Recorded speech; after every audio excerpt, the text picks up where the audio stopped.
அமித்ஷா அவர்களுடைய இல்லத்தில் திரு எடப்பாடி பழனிசாமி அவர்கள் இருக்கிறார். இது ரொம்ப முக்கியத்துவம் வாய்ந்த சந்திப்பாக பார்க்கப்படுகிறது.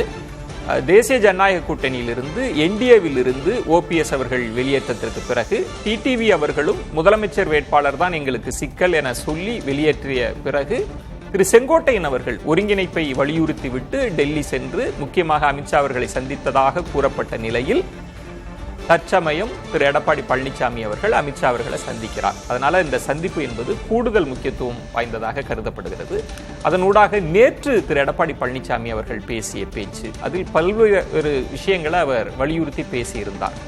அதிமுக ஒற்றுமை, வெளியேறியவர்கள் தொடர்பான விஷயத்துல ரொம்ப காட்டமாக எதிர்வினையாற்றியிருந்தார். இனி அதிமுக ஒருங்கிணைப்புக்கு வாய்ப்பே இல்லை, துரோகிகள் இனி அழிந்து போவார்கள் என்ற நிலையில அவர் தனது கடுமையான நிலைப்பாட்டை முன்வைத்திருந்தார்.